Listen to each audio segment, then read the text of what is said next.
कहानी की शुरुआत में हमें एक जंगल दिखाया जाता है जिसमें कि एक इंसान और एक बच्चा दोनों भाग रहे होते हैं। उनके पीछे कोई लगा होता है चाकू लेकर, तो वो उनसे बच रहे होते हैं। इसी भागा दौड़ी में वो बच्चा गिर जाता है और ना बचने की उम्मीद लेकर वो इंसान उस बच्चे के गले में एक लॉकेट बांध देता है और उसे अपने बेटे के पास जाने के लिए बोलता है। और जैसे ही बच्चा वहाँ से आगे दौड़ता है वो फिसल कर पानी में गिर जाता है और वहीं में ही डूब जाता है। सालों बीत जाते हैं। इसके बाद हमें एक सीन दिखाया जाता है जिसमें कि हमारी मेन लीड, जिसका नाम तांग होता है, वो रेलवे स्टेशन जा रही होती है क्योंकि उसके भाई और उसकी माँ वहाँ पर आए हुए थे और वो उन्हीं को ही लेने जा रही थी। वो बहुत जल्दी में थी। जब इतनी ज़्यादा भीड़ थी पर उसे अपना भाई और माँ मिल जाते हैं तो उसका भाई रिलैक्स करता है कि तांग उन्हें मिल गई है। और क्योंकि तांग सुबह भी इंटरव्यू गई थी इसी वजह से वो लेट होगी और इसके बाद भी उसे जॉब के लिए इंटरव्यू जाना था। जब ये लोग वापस जाने लगते हैं तो एक लड़का अपनी गाड़ी से उन पर पानी गिरा देता है। एक्चुअल में ये मेन लीड होता है और उसे कोई हैरानी भी नहीं होती पानी फेंकने की।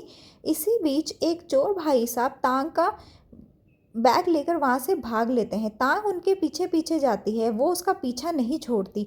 चोर जहाँ जहाँ भी जाता है तांग वहाँ पर चली जाती है और उसे बचने के लिए वो एक स्टोर पर पहुँच जाता है।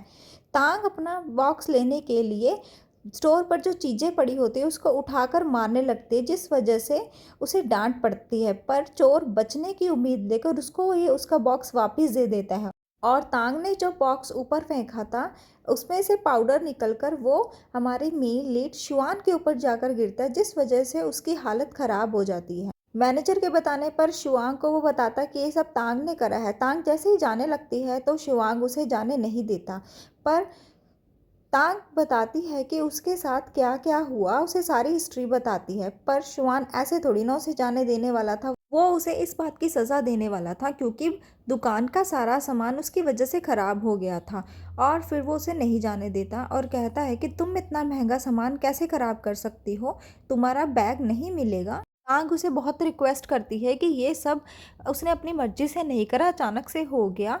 पर उसको एकदम से उसकी शक्ल देखकर याद आता है कि ये तो वही लड़का है जिसने अपनी कार से उन पर पानी गिराया था। तो वो उसी पर गुस्सा होने लगती है और कहती है कि ये सब तुम्हारी गलती है, अगर तुम ऐसा नहीं करते तो ये सब नहीं होता। तांग पुलिस को बुलाने की धमकी देती है पर शुआंग कहता है कि इतना महंगे प्रोडक्ट्स तुमने ही खराब किए हैं, चलो आखिरकार मैं तुम्हें छोड़ रहा हूँ पर तुम्हें तुम्हारा बैग नहीं मिलेगा, ये बैग लेकर तुम नहीं जा सकती। तांग बार बार अपना बैग मांगती है पर वो उसको बैग नहीं देता और उसे कहता है कि इतने दुकान के महंगे प्रोडक्ट्स थे जो तुमने सारे के सारे ख़राब कर दिए। और वो उन सारे अपने प्रोडक्ट्स को उसके सामने एक्सप्लेन करता है।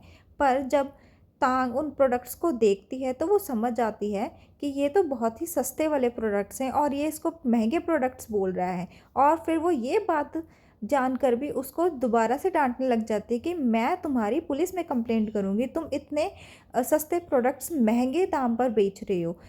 और उल्टा वो शुआंग पर ही चढ़ जाती है और उसकी ये बात सुनकर शुआंग हैरान हो जाता है कि उसे ब्यूटी प्रोडक्ट्स के बारे में इतनी नॉलेज आखिरकार मिली कहाँ से है। तो फिर वो उसको जाने के लिए बोलता है पर वो कहता है कि बैग तो तुम्हें नहीं मिलेगा। और इसके बाद तांग जाने लगती है क्योंकि उसको ये लगता है कि वो इस प्रोडक्ट्स के पैसे चुका देगी और अपना बैग ले लेगी क्योंकि ये प्रोडक्ट्स इतने महंगे नहीं हैं। उसके जाने के बाद मैनेजर शुआंग को बताता है कि आज आपका दोपहर में कोई ज़रूरी काम है। अगले सीन में हम एक ब्यूटिशियन सेंटर देखते हैं जहाँ पर कि टैंग इंटरव्यू देने के लिए जाती है। और इस इंटरव्यू में एग्जामिनर और कोई नहीं बल्कि शुआंग होता है। टैंग के लिए मुसीबत फिर से खड़ी हो जाती है। शुआंग उसे बदला लेने के लिए बाकी सारे स्टूडेंट्स को वहाँ से बिना एग्ज़ाम लिए ही पास कर देते हैं और सिर्फ टैंग ही रह जाती है जिसने एग्ज़ाम देना होता है। टैंग को बहुत गुस्सा आता है तो वो वहाँ से जाना चाहती है क्योंकि उसी के साथ ही ऐसी पार्शलिटी हो उसे अच्छा नहीं लगता था। पर शुआंग उसे रोककर उसे पैसे मांगने लगता है। तो अभी के लिए टैंग के पास इतने पैसे तो नहीं थे शुआंग को देने के लिए, पर शुआंग उसे बार बार तंग करता रहता है तो वो मजबूरन फिर एग्ज़ाम देने के लिए बैठ जाती है। और शुआंग उससे फिर बहुत सारे क्वेश्चंस करता है, जैसे वो कहाँ रहती है, उसका नाम क्या है, वो मैरिड है और वो किसके साथ रहती है, ये सब तांग को आंसर करना पड़ रहा था क्योंकि उसकी मजबूरी थी। पर आखिरकार तंग आकर तांग वहाँ से उठ जाती है तो शुआंग उसे कहता है कि उसे जॉब की ज़रूरत नहीं है। तो तांग कहती है तो है पर वो इस तरीके से जॉब नहीं लेना चाहती कि बाकियों को वो ऐसे ही पास कर दे तो पर उसी का एग्ज़ाम ले।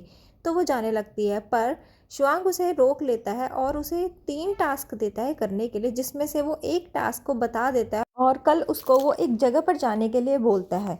अगले सीन में हम एक आलीशान सी जगह देखते हैं, एक्चुअल में घर होता है, जिसमें कि एक अमीर बाप की बेटी अपने नौकर पर गुस्सा दिखा रही होती है अपने कपड़ों की वजह से। कुछ गलती हो गई होगी उससे।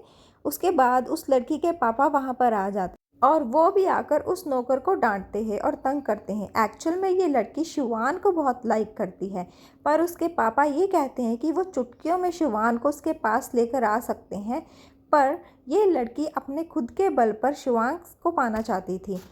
इसके बाद तांग घर आती है, उसे आने में देरी हो गई थी, तो तांग ने एक रेंट पर घर लिया था, तो उसकी माँ और भाई बाहर वेट कर रहे थे। तांग के आने पर वो तीनों अंदर जाते हैं।